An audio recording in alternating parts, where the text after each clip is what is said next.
Hello all welcome to ఇన్ఫోటాక్స్. So IPL first phase లో Punjab Kings కూడా first phase పూర్తిగా ముగించడం జరిగింది అండ్ చాలా కంఫర్టబుల్ గానే టాప్ 2 లో ఉన్నారు. వాళ్ళు టాప్ 1, 2 అటు ఇటు అవుతూ ఉంటది. ఎందుకంటే ఢిల్లీ మ్యాచ్ తర్వాత రన్ రేట్ బట్టి టాప్ 1, 2 అండ్ డిసైడ్ అవబోతున్నాయి. గుజరాత్ కూడా ఛాన్స్ ఉండొచ్చు మేబీ. సో పంజాబ్ అయితే మాత్రం 7 లో 5 తో హ్యాపీగా కంఫర్టబుల్ గా ఒక మంచి పొజిషన్ లో ఉంది. అండ్ వాళ్ళకి ఇలాంటి స్టార్ట్ అనేది చాలా రేర్ గా వస్తది. ఫస్ట్ ఫేజ్ అయ్యేసరికి 2014 లో ఎప్పుడో బాగున్నారు అండ్ తర్వాత ఎప్పుడో ఒకసారి అలాగే మంచిగానే ఉన్నారు, కానీ వాళ్ళు ఎప్పుడు ఈ రేంజ్ పర్ఫార్మెన్స్ అనేది ఇవ్వలేదు. బెంచ్ పై ఎప్పుడు స్ట్రెంత్ గానే ఉంటది పంజాబ్. బట్ ఆ మ్యాచ్అప్స్ అనేవి కరెక్ట్ గా ఉండదు వాళ్ళ టీంలో.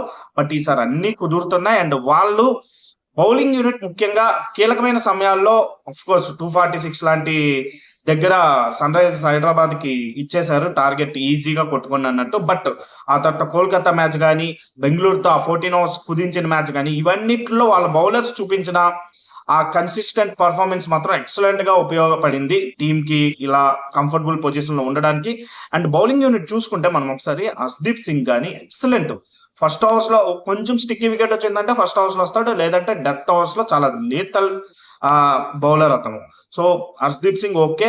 బాట్లెట్ వచ్చాడు ఇప్పుడు వాళ్ళకి. పంజాబ్ మ్యాచ్ కోల్కతా మ్యాచ్ లో మనం చూసాం ఏ లెన్స్ లో వేస్తున్నాడు, ఎక్సలెంట్ గా వేస్తున్నాడు. And Marco Jansen excellent bowling వేస్తున్నాడు. సో ముగ్గురు ఫాస్ట్ బౌలర్స్ సూపర్ గా పర్ఫార్మెన్స్ ఇస్తున్నారు. అండ్ చాహల్ ఫుల్ రిథమ్ లోకి వచ్చేసాడు. బెంగళూరుతో మ్యాచ్ లో హర్ప్రీత్ బార్న్ కూడా ఉపయోగించుకున్నారు వాళ్ళు. అండ్ మ్యాక్స్వెల్ వాళ్ళకి కన్సిస్టెంట్ గా హాఫ్ స్పిన్నర్ గా ఉన్నాడు. సో మ్యాక్స్వెల్ బ్యాట్ తో చేయకపోయినా బౌలింగ్ తో ఈవెన్ చాహల్ కంటే చాలా బాగా పర్ఫార్మెన్స్ ఇచ్చాడు.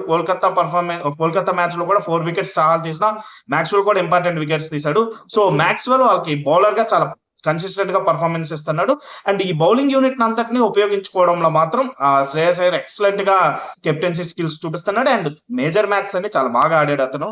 వాళ్ళు గెలిచిన మ్యాచ్లు అన్నింటిలోనూ బాగా ఆడాడు. అండ్ సన్ రైజర్స్ హైదరాబాద్ లో అంత బాగా ఆడినా కూడా బౌలింగ్ ఆ టైంలో అభిషేక్ శర్మకి దాసోహం అవ్వడం, ఆ నో బాల్ కు అవుట్ అవ్వడం, ఇవన్నీ కొంచెం వాళ్ళకి అక్కడ కలిసి రాలేదు. అండ్ అక్కడ బ్యాటింగ్ కూడా చాలా బాగుంది కాబట్టి ఆ మ్యాచ్ ఓడిపోయినా మిగతా మ్యాచ్ అన్ని వాళ్ళు కంఫర్టబుల్ గానే గెలిచారు. Rajasthan match and sunrisers Hyderabad match తప్ప మిగతా మ్యాచ్ అన్ని కంఫర్టబుల్ గానే గెలిచారు. కొంచెం మరీ కష్టపడలేదు అని అనలేం, కానీ వాళ్ళు మ్యాచ్ అయితే వాళ్ళ వైపు టర్న్ చేసుకున్నారనే చెప్పాలి. ఎందుకంటే బెంగళూరు ఉన్న ఫామ్ కి బెంగళూరుని కూడా కొంచెం బెంగళూరు ఏమైనా ఇబ్బంది పెడతాదా అనిపించింది, కానీ బట్ బెంగళూరుని కూడా వాళ్ళు ఇబ్బంది పెట్టారు బౌలింగ్ తో. అండ్ డిఫెండ్ చేయాలన్నా ఇబ్బంది పెట్టారు, స్కోర్ ని కొంచెం తక్కువ రిస్ట్రిక్ట్ చేయాలన్నా అక్కడ బాగానే పర్ఫార్మెన్స్ ఇచ్చారు. సో ఓవరాల్ గా అయితే ప్రస్తుతానికి కంప్లీట్ ప్యాకేజ్ గానే పంజాబ్ కింగ్స్ ఉంది. బట్ వాళ్ళు దీన్ని అలా కంటిన్యూ చేస్తే టేబుల్ టాప్ లో ఉండడానికి ఆల్మోస్ట్ ఛాన్సెస్ ఉన్నాయి వాళ్ళకి. అండ్ అట్లీస్ట్ 4 నుంచి దిగిపోవడం అనేది వాళ్ళ వరస్ట్ పర్ఫార్మెన్స్ ఏవైనా ఇస్తే తప్ప 4 నుంచి వెళ్ళే ఛాన్స్ ఆల్మోస్ట్ లేదని అనిపిస్తుంది నాకైతే.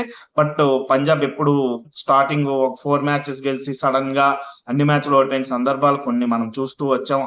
2023లో 22లో కూడా చూసాం మనం. బట్ పంజాబ్ ఈసారైనా ఆ కప్పు కళను నెరవేర్చుకుంటుందో లేదో తెలీదు. బట్ పంజాబ్ ఫ్రాంచైజ్ ఎప్పుడు కూడా ఎక్కువ మంది ఓనర్స్ వీళ్ళందరూ ఉంటారు, కానీ బట్ పంజాబ్ మొత్తాన్ని కొంచెం ఒక పర్సన్ అలాగే ఎప్పుడు ఫ్రంట్ ఫేస్ లో ఉండి చాలా కామ్ గా కంపోజర్ గా ఉంటారు. సో ఆ పర్సన్ ని దృష్టిలో పెట్టుకుని అయినా వీళ్ళు ఆడితే బాగుంటది అని అనిపిస్తుంది. ఆ పర్సనే ప్రీతి జంట. సో ఎందుకు చెప్తున్నానంటే చాలా మంది ఓనర్స్ మనం చూస్తున్నాం ఓవర్ అగ్రెషన్ అవడం, బాగా డిసప్పాయింట్ అయిపోవడం, అవేవి కనిపించవు. ఆపోజిట్ టీం బాగా ఆడితే వాళ్ళని అప్రిషియేట్ చేయడం, ఇవన్నీ కనిపిస్తున్నాయి.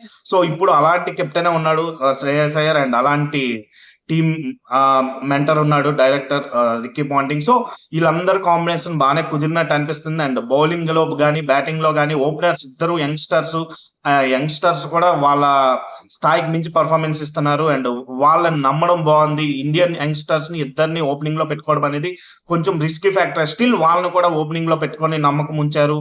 అండ్ శశాంక్ సింగ్ చాలా బాగా పర్ఫార్మెన్స్ ఇస్తున్నాడు. లాస్ట్ సీజన్ లో అనుకోకుండా రావడం, బట్ ఈ సీజన్ లో కూడా ఎప్పుడు కావాలంటే అప్పుడు చాలా మంచిగా పర్ఫార్మెన్స్ ఇస్తున్నాడు శశాంక్ సింగ్ గానీ. మార్కస్ స్టాయినస్ కూడా బ్యాట్ తో బాగానే పర్ఫార్మెన్స్ ఇస్తున్నాడు. ఆల్ రౌండర్ గా కూడా ఉపయోగపడుతున్నాడు. మ్యాక్స్వెల్ గురించి మనం ఆల్రెడీ డిస్కస్ చేసుకున్నాం. అండ్ మిగతా వాళ్ళు వాళ్ళు అప్పుడప్పుడు వస్తున్న వాళ్ళు కూడా బాగానే పర్ఫార్మెన్స్ ఇస్తున్నారు. బౌలింగ్ యూనిట్ కోసం కూడా మనం డిస్కస్ చేసుకున్నాం. సో పంజాబ్ కన్సర్న్ ఫీల్ అవ్వాల్సిన డిపార్ట్మెంట్స్ అయితే పెద్దగా లేవు. ఫీల్డింగ్ కూడా పర్వాలేదు, బాగానే ఉంది. మంచి ఫీల్డర్స్ అందరూ ఉన్నారు టీంలో. సో పంజాబ్ అయితే ప్రస్తుతానికి కంప్లీట్ ప్యాకేజ్ గా మంచి బ్యాలెన్స్ గా ఉంది. బట్ సెకండ్ ఫేజ్ ఏం చేస్తుంది అనేది నెక్స్ట్ ఫేజ్. వాళ్ళు పక్కాగా 2 మ్యాచ్లు గెలిస్తే నెక్స్ట్ ఫేజ్ లో కొంచెం అందరికంటే హ్యాపీగా కంఫర్టబుల్ గా ఉంటారు. And almost top 4 fix. So next 2 matches గెలిచేస్తే కొంచెం వాళ్ళకి ప్రెజర్ ఇదైపోయి ఇంకా బాగా ఆడడానికి అది ఉపయోగపడుతుంది. సో వాళ్ళు చేయాల్సింది అదొక్కటే. అండ్ ఈ మూమెంటం ని బ్రేక్ చేసుకోకుండా ఉండాలి. సో ఓవరాల్ గా పంజాబ్ కింగ్స్ ఫస్ట్ ఫేజ్ మీద మీకేమనిపిస్తుంది అనేది కామెంట్ చేయండి. Thank you, bye.